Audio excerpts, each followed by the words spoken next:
Bueno, buenas noches, mi nombre es Patricia Vanegas, soy la tutora de este grupo. Voy a encargarme de explicarles más o menos cuál va a ser la dinámica. En este momento, la idea es que tengamos una sesión de aproximadamente unos 40 minutos.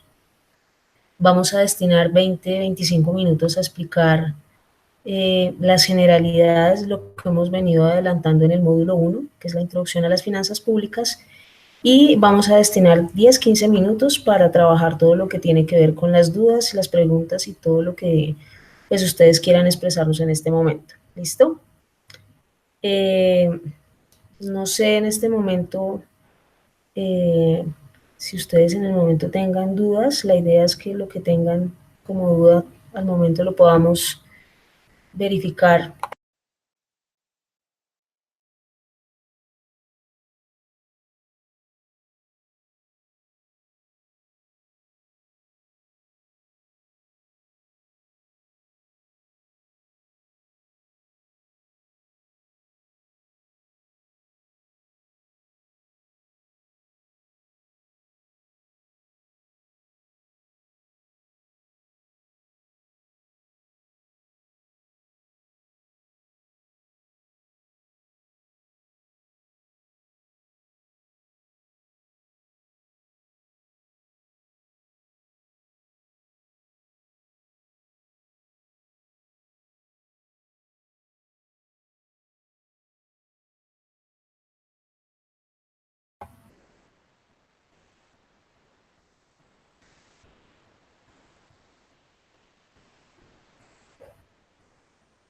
Muy buenas noches, ¿me están escuchando?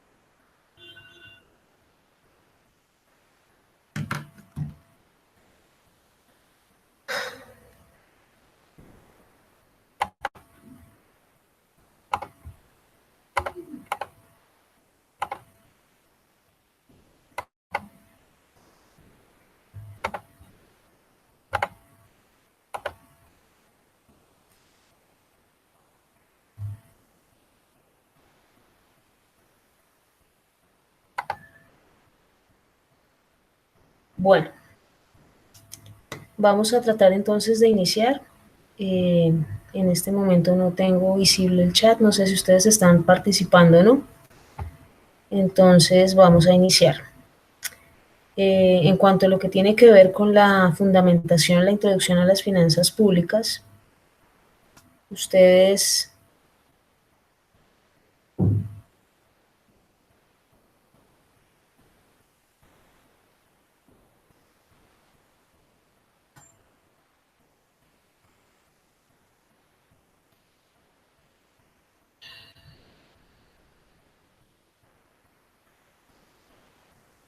me están escuchando.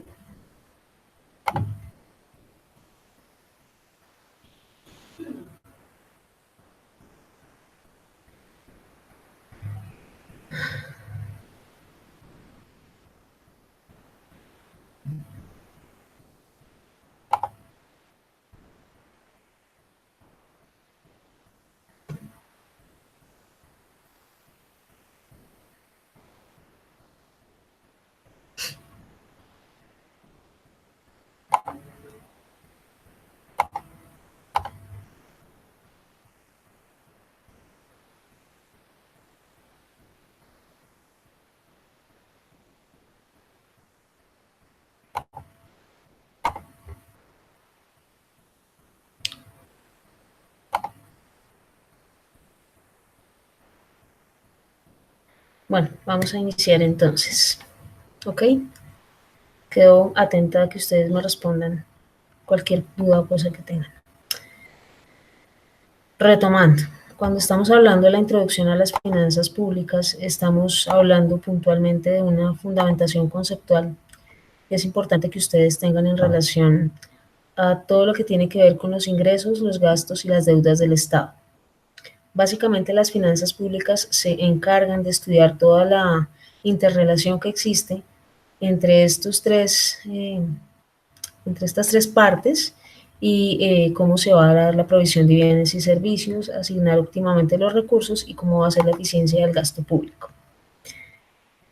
Hablábamos también de algo muy puntual que se tiene en cuenta en el tema de las finanzas públicas y en la economía en general, en lo que tiene que ver con el estudio de la ciencia económica basada en el análisis de las necesidades humanas. Cuando nosotros hablamos de necesidades humanas, estamos hablando de una serie de necesidades que se han creado a lo largo del transcurso de la historia que también han hecho que sea importante que se garantice la intervención del Estado. Cuando nosotros hablamos de necesidades fisiológicas, de necesidades básicas insatisfechas, estamos hablando de una intervención tanto del mercado como del Estado para provisionar bienes y servicios que nos ayuden a garantizar la satisfacción de esas necesidades. ¿Listo?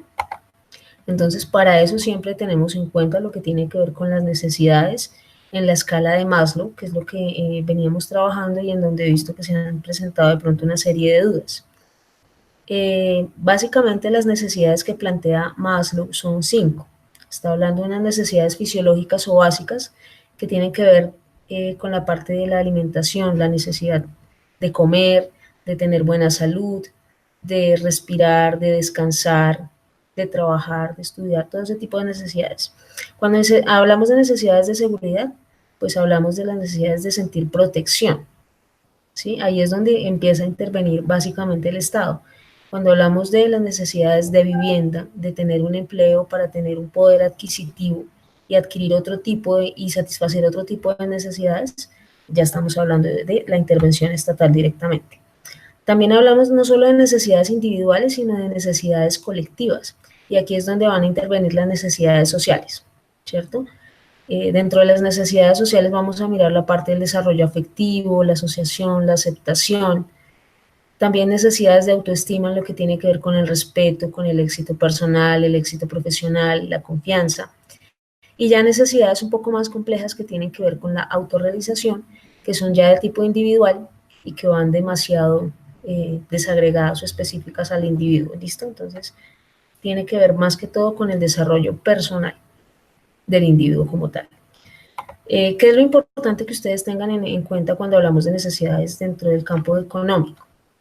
La economía en sí está justificada por la existencia de las necesidades. Si los seres humanos no tuviéramos necesidades, pues no tendríamos de pronto por qué satisfacer cosas como la cultura, como, pues, digamos, garantizar, por ejemplo, que exista la televisión, el teatro, eh, cosas que nos garanticen el confort para descansar, el acceso a la educación, a la salud, a la vivienda, todo eso son satisfactores de las necesidades. Y todo eso se basa en la provisión de bienes y servicios. Unas cosas no las da el mercado por sí solo y otras pues no las garantiza el Estado como tal. ¿Ok?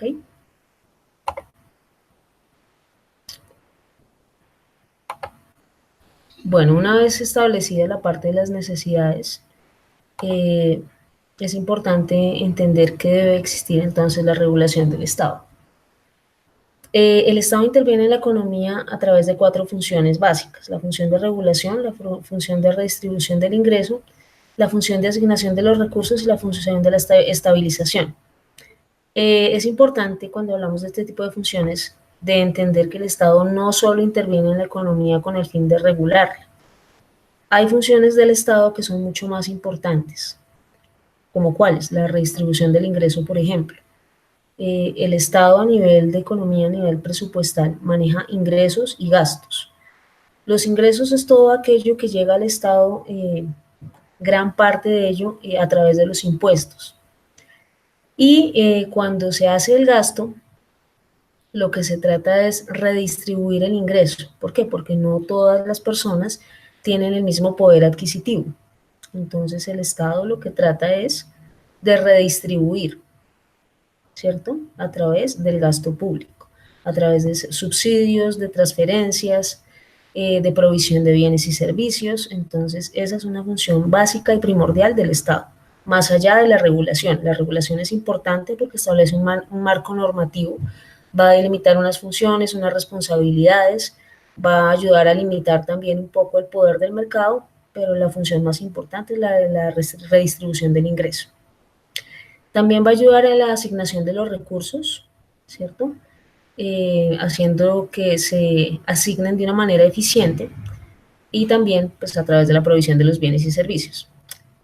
También el Estado va a buscar controlar ciertas variaciones de la economía de los diferentes agentes económicos. Cuando hablamos de agentes económicos, hablamos de familias, trabajadores, empresas, el sector financiero, todos los agentes económicos que ustedes pues, se puedan imaginar.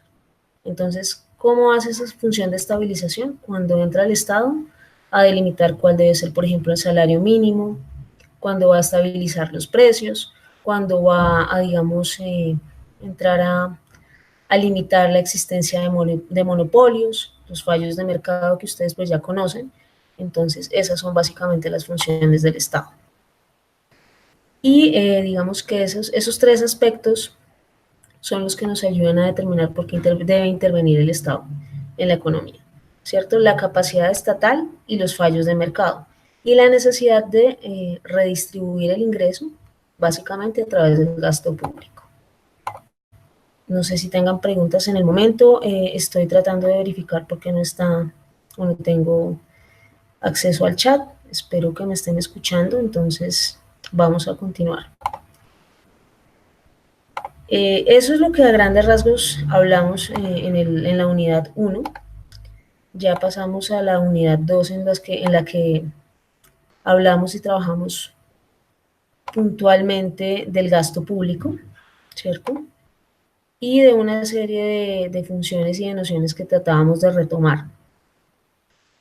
El gasto público es en esencia uno de los principales instrumentos de los que se vale la economía para ser garante del bienestar social y de la prestación de bienes y servicios. En esto es importante tener en cuenta una cosa que también de pronto pude notar en la participación de los foros que tienen un poco de duda, ¿cierto?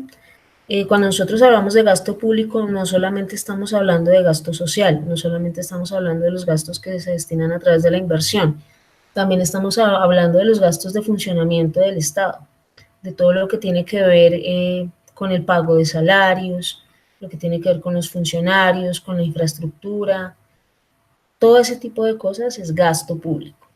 El gasto público, pues dentro de ellos se está contenido el gasto social, el gasto público social, que es la mayor parte que se destina a la inversión en sectores como la salud y la educación, y en la que se hace el especial énfasis cuando hablamos de garantizar la equidad y la distribución de los ingresos, ¿cierto? También porque nos va a ayudar a garantizar el crecimiento económico, pero fundamentalmente porque va a ir a mejorar la calidad de vida de las personas. Bueno, aquí vamos a ver entonces que voy a tratar de compartirles la pantalla.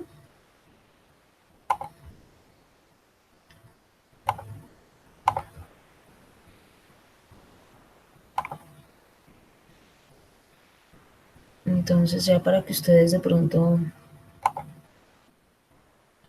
tengan un poquito más clara esta parte, ¿cierto? Entonces ya para que puedan visualizar esta parte. Cuando hablamos de los ingresos del Estado, pues vamos obviamente a darnos cuenta que depende en gran parte de todo lo que proviene de los impuestos. Y ahí es donde el Estado entra a cumplir con su mayor función, que es la de la redistribución del ingreso. ¿Cómo? A través del gasto público. ¿Qué es lo que busca el gasto público? Hacer que las necesidades de los diferentes agentes económicos sean satisfechas. Hay necesidades, por ejemplo, de infraestructura, de seguridad nacional, prestación de servicios, prestación de provisión de bienes, y pues todo eso es lo que tiene que ver directamente con la función esencial del Estado.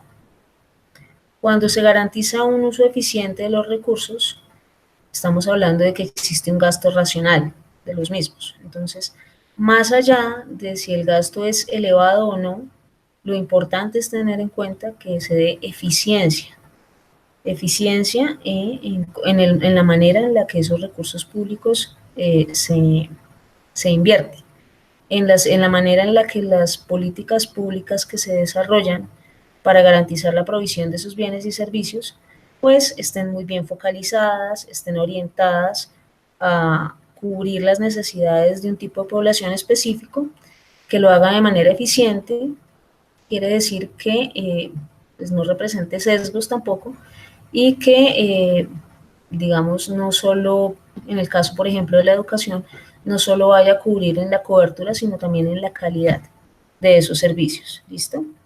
Entonces, como lo mencionábamos ahí, no solamente el hecho de que el gasto público sea elevado va a implicar necesariamente que se esté cumpliendo de mejor manera con la satisfacción de las necesidades de la población ni mejorando su calidad de vida, ¿cierto? Porque lo que nos va a importar en este punto es que se esté invirtiendo en lo que debe ser, es decir, en una eh, provisión de bienes y servicios pertinente y eficiente.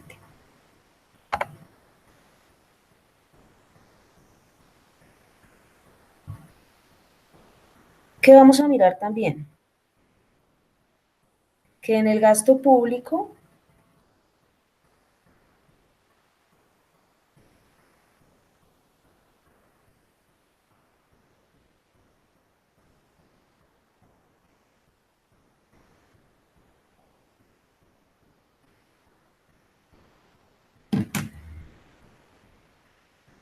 el gasto público, si ustedes tuvieran oportunidad de pronto de hacer la lectura complementaria, van a darse cuenta que también hay una serie de problemática en el gasto público en comparación con las regiones de los países de Latinoamérica. Eh, a grandes rasgos, pues se van a encontrar que el gasto público es mucho más grande en algunos países, mucho más moderado en otros, pero la importancia de que ustedes de pronto hubiesen hecho esa lectura es darse cuenta de la relación entre el gasto público y la eficiencia. ¿Qué es lo importante tener en cuenta ahí? El gasto público puede ser elevado o no. Es decir, cuando yo tengo un gasto público muy elevado, puedo afectar a la economía porque puedo generar una crisis económica, ¿cierto? Porque se me van a alterar, va a haber un déficit y se van a alterar los índices tanto de los ingresos como de los gastos, ¿cierto? No va a haber un equilibrio entre los dos y vamos a presentar un déficit en la economía. Pero si el gasto público también es muy pequeño, pues también eso nos va a afectar directamente en lo que tiene que ver con la satisfacción de los bienes y servicios, porque en la provisión pues se tiende a pensar que va a disminuir. Lo ideal en este caso, entonces, es que exista eficiencia. Veía también, por ejemplo, en la participación de ustedes en el foro, que muchos tenían como claridad en este aspecto, pero también que existía un poquito pues que les llamaba bastante la atención el tema de definir si se debía reducir o no. Entonces, ¿qué les puedo decir en ese tema? No se trata de reducirlo, no, se trata de analizar toda la serie de la coyuntura política y económica y que ustedes también se den cuenta que la parte de la intervención en una política económica está 100% permeada por lo que tiene que ver con la parte política también y de las necesidades y de los intereses que en un momento determinado se planteen los gobiernos en representación del Estado, ¿cierto? Entonces, muchas veces la tendencia es a aumentar el gasto público para cumplir con una serie de promesas que se hicieron de pronto durante las campañas políticas sin ir más allá de pronto de la pertinencia al desarrollo de ese tipo de políticas públicas, de la focalización que deberían tener y de la eficiencia en ese tipo de política. ¿Listo? Entonces eso es para que de pronto lo tengan muy en cuenta.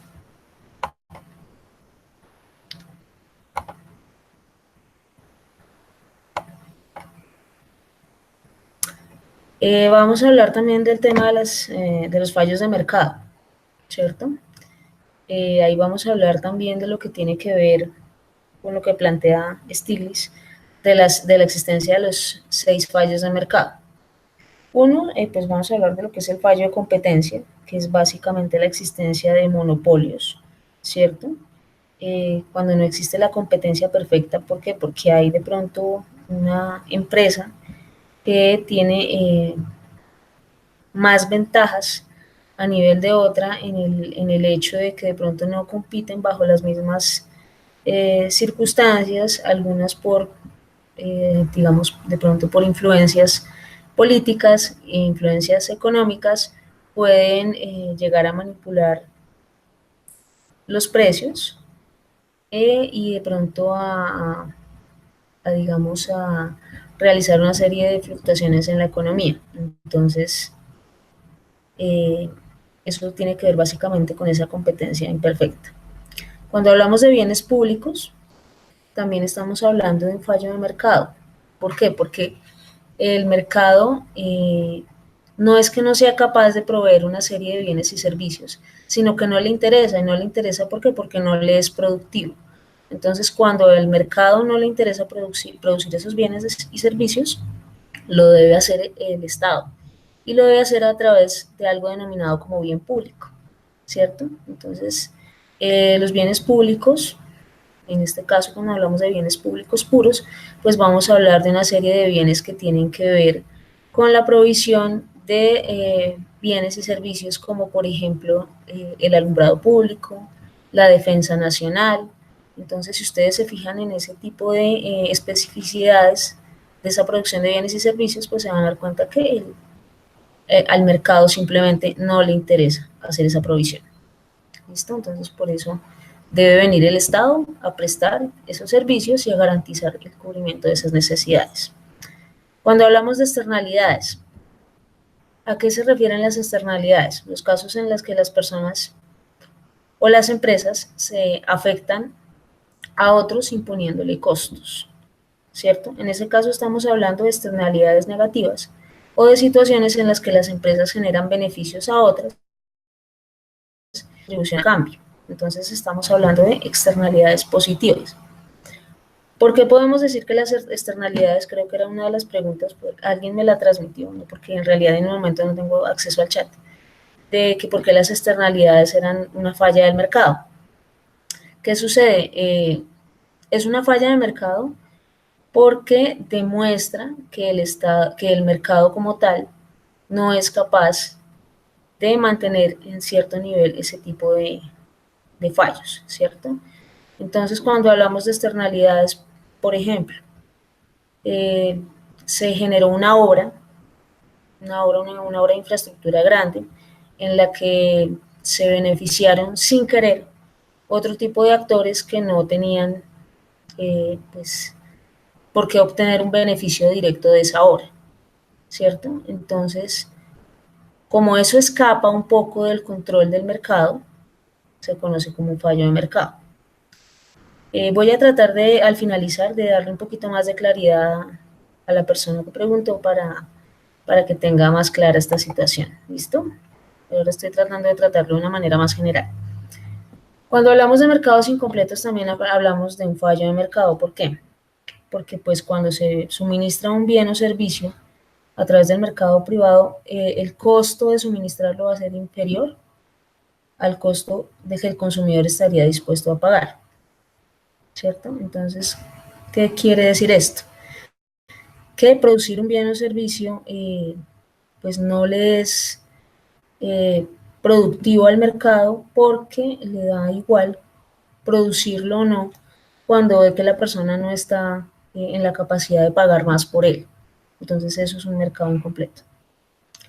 Cuando hablamos de fallos de información también se refiere a que los consumidores tienen información incompleta, ya que el mercado suministra también muy poca información. Entonces, bueno, este es un punto ya un poco más claro, ¿no? Entonces hablamos de que hay una falta de información a nivel general, o no todos tienen el acceso a la misma información, o hay una información privilegiada que hace que ciertas personas tengan más ventajas sobre otras, o ciertas empresas tengan más ventajas sobre otras al momento de tomar una decisión o de ofrecer un producto en el mercado. ¿Listo? Entonces es una ventaja. ¿Listo? Entonces, tener ese acceso a una información privilegiada. Y hablamos también del paro, la inflación y el desequilibrio. Entonces, por ejemplo, el elevado paro de los trabajadores, de la maquinaria, pues va a llevar a recesiones económicas, a depresiones económicas. Ahí hablamos del paro también porque pues esa es una condición que se escapa eh, directamente a ese modelo perfecto que hablan del mercado, en el que dicen que no necesita en ningún momento de la regulación o de la intervención del Estado, ¿listo? Y que funciona perfectamente solo.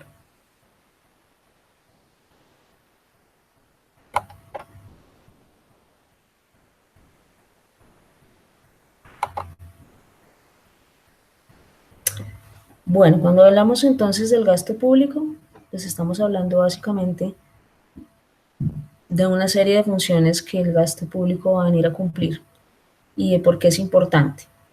Creo que ya todos tienen claridad en este tema. Es importante porque es la manera en la que se redistribuye en la población los ingresos que han llegado al Estado a través de los impuestos. Y pues que gran parte de ese gasto público, a través del gasto público social, va a tratar de ir a cubrir las necesidades de diferentes agentes económicos en diferentes sectores. Entonces, básicamente, gasto público social es aquel que va a ir a salud, educación, vivienda, empleo, y pues que va a ir a satisfacer, perdón, ese tipo de necesidades, ¿listo? Entonces, es lo que básicamente garantiza que haya una mejora de la calidad de vida, un mayor crecimiento económico y con ello pues que se propenda también a un mayor desarrollo económico y social de un país o de una población en específico.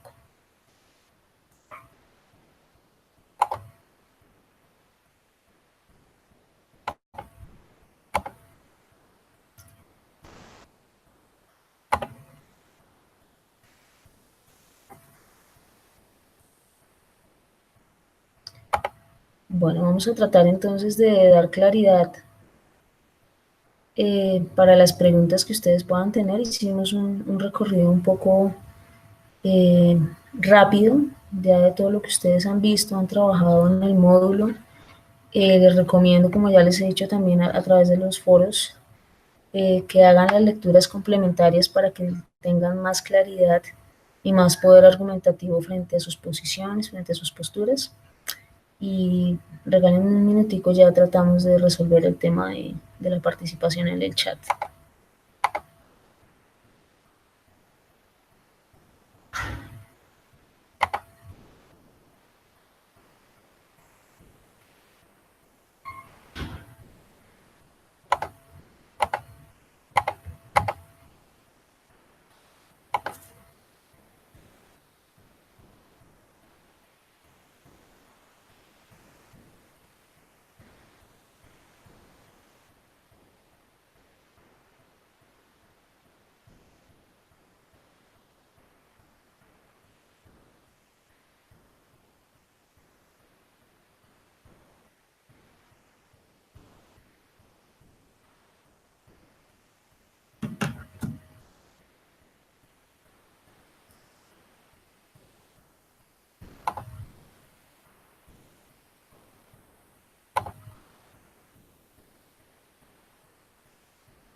Bueno, voy a tratar de dar un poquito de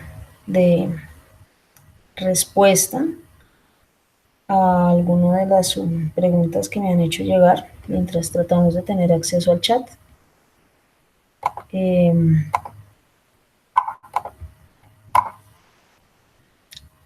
Veo una. Bueno, voy a tratar de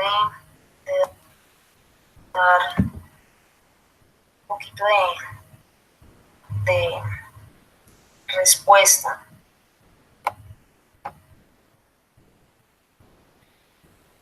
Bueno, veo que una de las preguntas es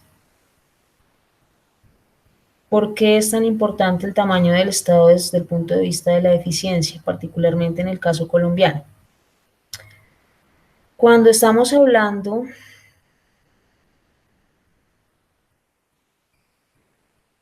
del tamaño del Estado, nos referimos puntualmente a todo el tema de la institucionalidad, ¿cierto?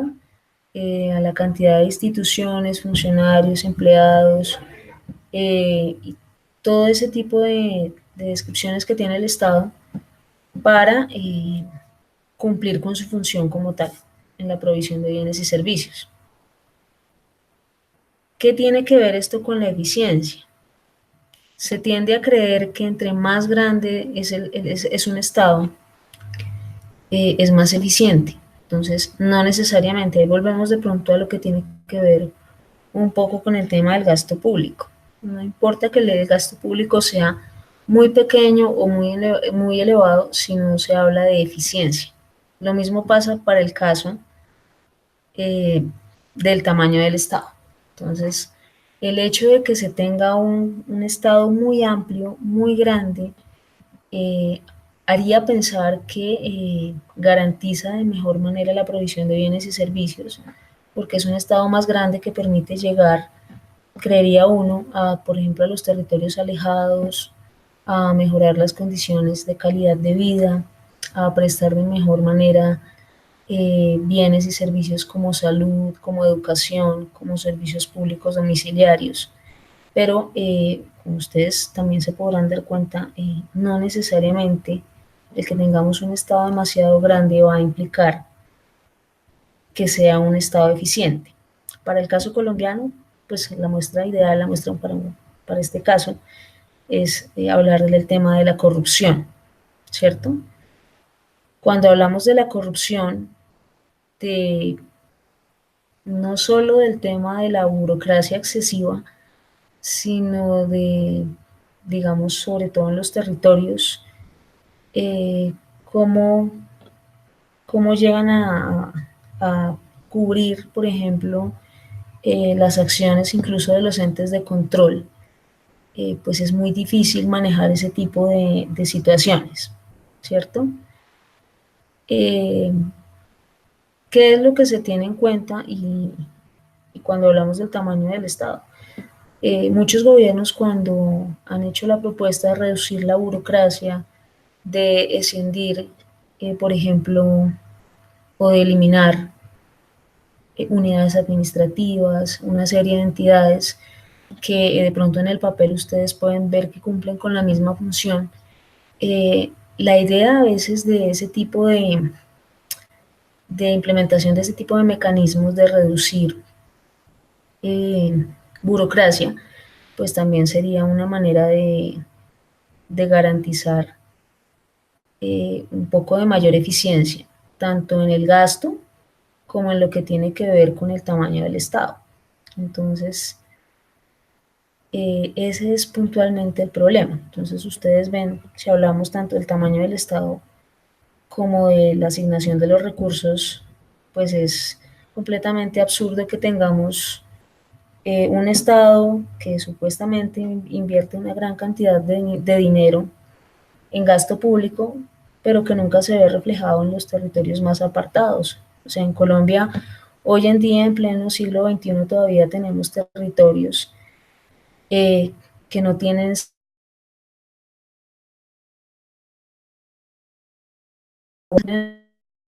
Entonces, ahí es donde tenemos que ver si realmente hay eficiencia en el gasto público y si realmente ese nivel de burocracia, de institucionalidad tan grande, pues sirve de algo o no. ¿Listo? Eh, Veo que están comentando algo sobre el tema de la descentralización. Ese es un punto muy importante a tener en cuenta cuando hablamos de este tipo de cosas. Lo vamos a tratar más adelante en el segundo módulo, cuando hablemos de la descentralización, sobre todo el tipo fiscal, pero sí también es un punto importantísimo lo que tiene que ver con la autonomía de las regiones. Decisiones, autonomía presupuestal, todo este tipo de toma de decisiones sin que estén tan pegados, tan sometidos a lo que se dice desde el gobierno, a las directrices que se imparten desde el gobierno central. Entonces, a eso vamos cuando hablamos del tamaño del Estado y de que sea eficiente o no. ¿Listo? Otra de las preguntas dice, ¿cuál sería la proporción de gasto público y la eficiencia para que exista un equilibrio?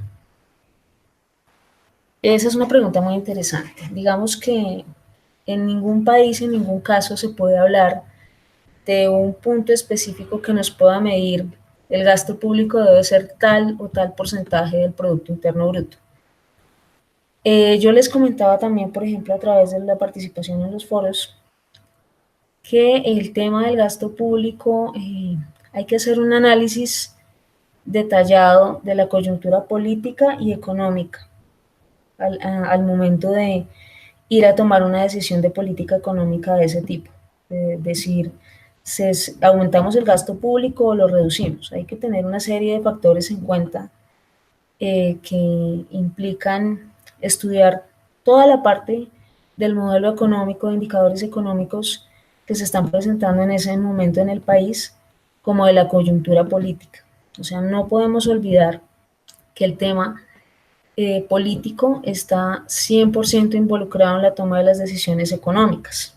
Nosotros hablamos también de la necesidad de que el Estado intervenga, pero la intervención del Estado también debe ser una intervención medida, ¿cierto? Una intervención en la que ayude a regular el mercado, en la que se ayude a la redistribución de los recursos, pero también pues no puede implicar que vaya a ser una intervención en la que se garanticen los intereses particulares, los intereses políticos, los intereses de unas personas sobre otras y se termine como desdibujando en últimas lo que debería ser la intervención estatal como tal. ¿Listo? Entonces, decir que hay un punto de equilibrio entre el Estado, entre el tamaño del Estado y la cantidad de gasto público que debería invertirse, pues no necesariamente, por lo menos desde mi punto de vista. ¿Listo?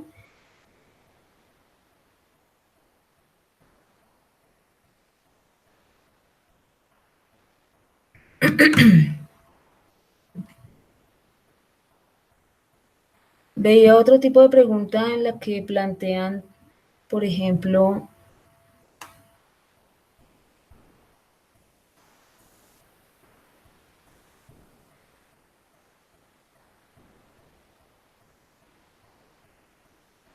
¿Cómo podría combatirse el tema de la corrupción? Primero que todo dependeríamos, como les explico, de una voluntad política del gobierno de turno. Eso en primer lugar. En segundo lugar, mejorar la calidad de los entes de control que se encuentran también completamente permeados por este tipo de corruptelas. Entonces, cuando no hay voluntad política va a ser muy difícil llegar a implementar un tipo de políticas que permitan llevar un mejor control de los presupuestos y de las políticas públicas que se desarrollan. Pero una buena estrategia podría ser mejorar los temas de focalización de las políticas públicas que se desarrollan. Entonces, ¿a qué me refiero? Por ejemplo, hay una cantidad de políticas públicas que van, por ejemplo, al desarrollo de subsidios, que se supone que van orientados a mejorar la calidad de vida de las personas que tienen menores ingresos, por decir algo. Muestra de ello es el famoso CISBEN. Uno de los mayores problemas del CISBEN era el grado de focalización y el tipo de población que realmente tenía el acceso a este tipo de beneficio. Yo creo que no es un misterio para nadie que mucha gente que tenía realmente la capacidad de pago, el poder adquisitivo para pagar una EPS, pertenecer al nivel contributivo o pagar de manera privada cualquier acceso a la salud, eh, pues tenía acceso al CISBEN y pues le quitaba la oportunidad a otra persona que realmente requería del servicio y que no tenía los ingresos para, para acceder a la salud como tal. Entonces, uno de los puntos importantísimos es la focalización de las políticas públicas y la pertinencia de esas políticas públicas. ¿Listo? Estoy viendo. Bueno, sí, Francisco tiene toda la razón. Estamos hablando de, bueno, el tema de la corrupción también es una crisis de valores, ¿no? Entonces, en un estado como el nuestro, donde todo está permeado por la política y por la corrupta, por la corruptela y por el amiguismo y por pagar favor con favor, pues obviamente a eso también tendríamos que apostarle, ¿no? A cambiar ese tipo de valores, pero ya va a ser desde, desde un trabajo que se inicia ahora y que se va a ver en 20 o 30 años porque hay que empezar ya a trabajar con nuestros niños. Entonces, eso es otro tema. Veo que también está preguntando la deuda pública, ¿qué papel va a jugar en las finanzas públicas? Ese es un tema muy importante también. Como ustedes saben, gran parte de lo que se destina del gasto va a parar al pago de la deuda, ¿cierto? Hablamos de pago de la deuda no solo desde la parte de la deuda externa, con entidades como el Fondo Monetario Internacional o el Banco Mundial, sino también de la deuda interna, que es cuando el Estado adquiere una serie de recursos a manera de crédito de las entidades financieras. Eh, y a esto vamos también con el tema del gasto público. A veces el Estado, con el fin de garantizar, por lo menos en el papel, un gasto público mayor, si el nivel de ingresos no le alcanza, pues ¿qué va a hacer? Pues va a optar por endeudarse y mantener ese pago de la deuda que va a ser por años y por años y por años, pues también va a afectar directamente a la economía. ¿Cómo? Pues porque se va a crear un déficit, ¿cierto? No va a haber un equilibrio entre los ingresos y los gastos del Estado porque hay un alto porcentaje de los gastos del Estado que siempre está destinado al pago de la deuda, como les digo, bien sea interna o externa.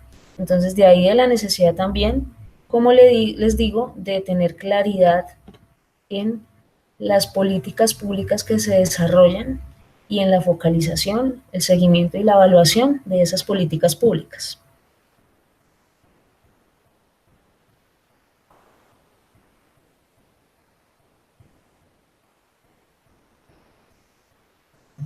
Darío tiene toda la razón, ese es otro problema, que el pago de los servicios de deuda se cubren con más deuda, es decir, abrimos un hueco para tapar otro y digamos que en esos en gran parte lo que se la pasa al Estado colombiano.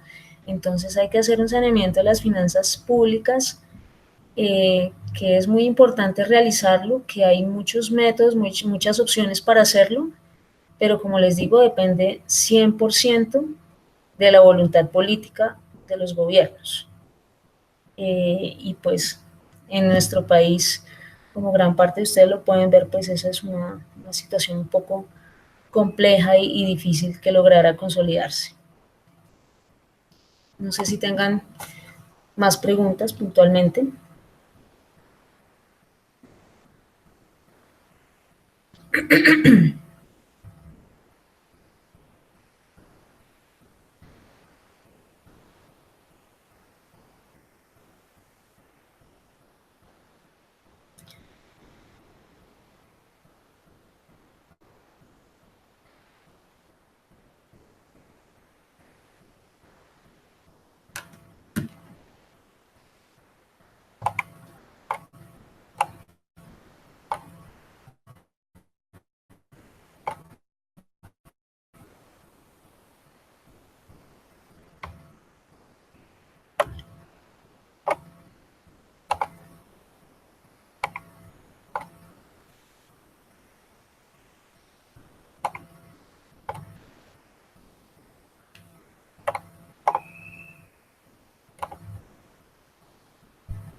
Veo una pregunta muy interesante también que me dicen que si el alumbrado público no es público en su totalidad.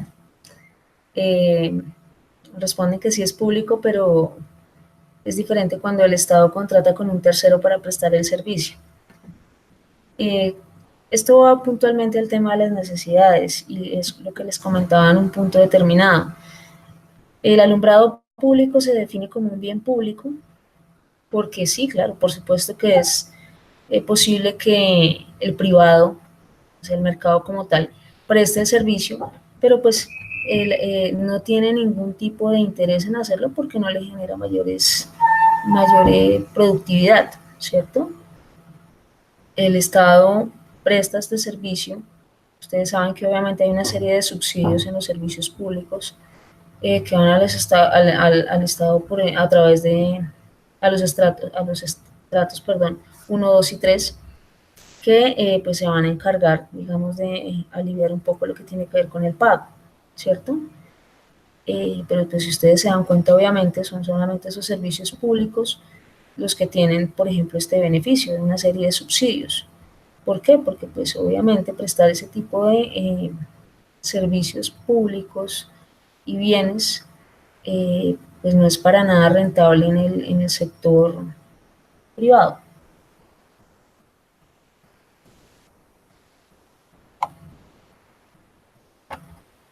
No sé si tengan más preguntas. Eh, la idea pues ya se nos está agotando el tiempo. Entonces, eh, pues básicamente sería, no sé, que a través de los foros de discusión que se encuentran habilitados en la plataforma, pues también puedan dejar todas sus inquietudes. Yo en la medida de lo que pueda las iré contestando de hoy a mañana, finalizando ya este módulo.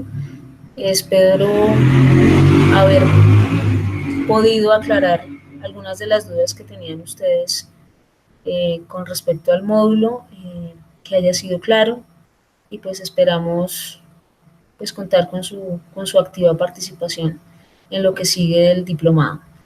He visto también que muchas de las preguntas que no se alcanzaron a contestar pues tenían que ver con el tema de las transferencias, del sistema general de participaciones, de regalías, del presupuesto público como tal.